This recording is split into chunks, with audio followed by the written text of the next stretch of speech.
the show for real estate entrepreneurs.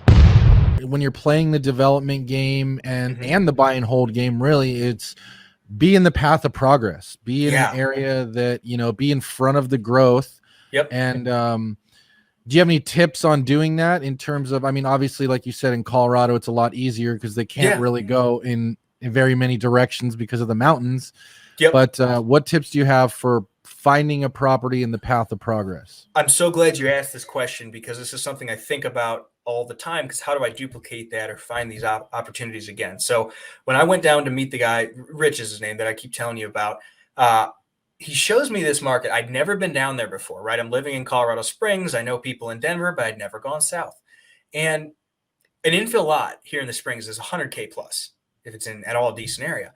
And he's showing me there's 20,000 lots down there, and you could buy them between 5 and 10 on market. This was in late 2018, 2019, 5 to 10 on market. He was getting them at like 2 to 3 off market, all utilities in place.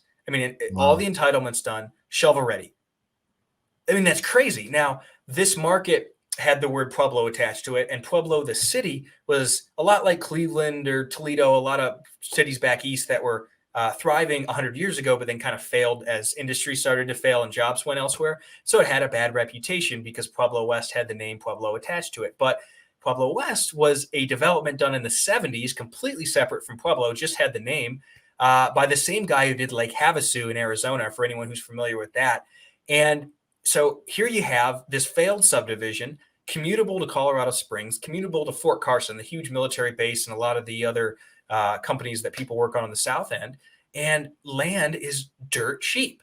And so I always think, I don't know if you've read Howard Marks at all. I like more of the, as far as investing, the strategy of finding undervalued deals as opposed to, okay, a great asset bought at full market price isn't really interesting, but an okay asset bought at a dirt cheap price is very interesting. And so that's kind of how I look at the land there. I don't really want to live there, but it's a great middle-class market.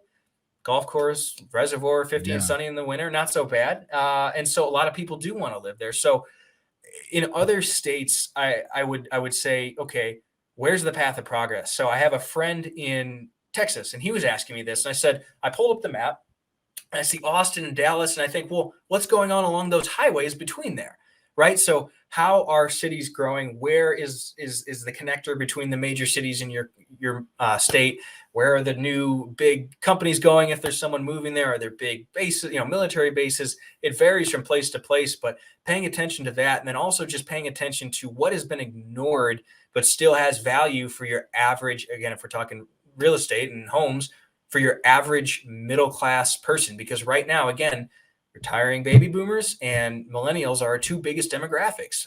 So where are they going? And sometimes it's not necessarily where they want to go, but it's what they can afford right now. Yeah. So I hope that answers the question a little bit. It went a little around. No, that was a great answer. And I think to your point, if you're in your own market and it's 100K a lot, and you can go a little bit further down the road and get properties for 5 to 10K a lot. Yeah. It's a big difference in the opportunity cost of just getting started. Right. Yes. So, yep.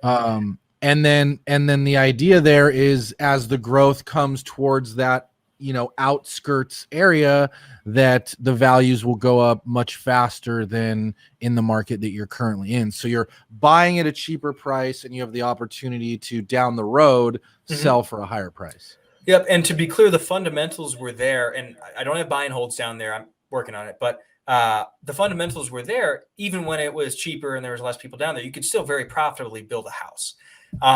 And just keeping, especially right now when things are changing so rapidly and there's such a lack of housing, kind of keeping your finger on the market. So even further down the Front Range, past that market, is another little city. I went down there for the first time, 2018, 2019, did a few land deals, and dirt cheap. I'm talking infill lots at $1,000. Gotten some even cheaper.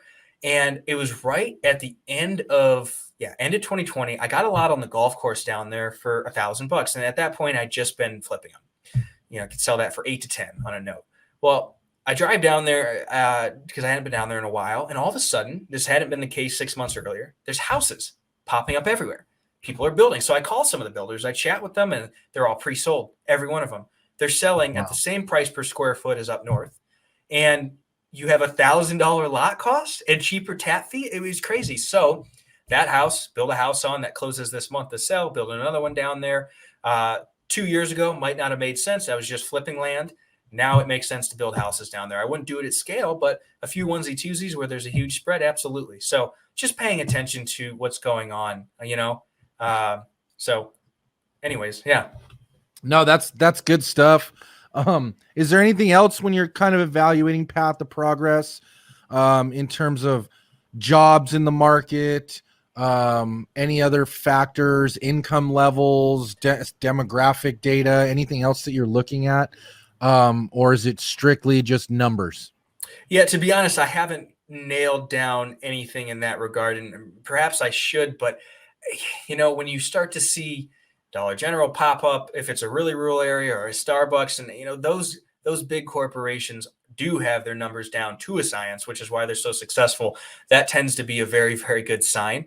So like in the first market, the Pueblo West market, we just got a Dollar General down there, and now there's an Ace Hardware growing. And so it's getting to that point where it would seem that the head count of just residential doors justifies commercial now. And actually, Rich has been telling me that. He's like, Dan, you should go do some commercial developments. And I haven't done that yet because I have a lot on my plate. But yeah, there's a lot of commercial building, and some of those bigger franchises are coming down there now too. To watch this full Founders Club interview, click the link in the description below. And while you're here, don't forget to hit that like button and subscribe for future videos.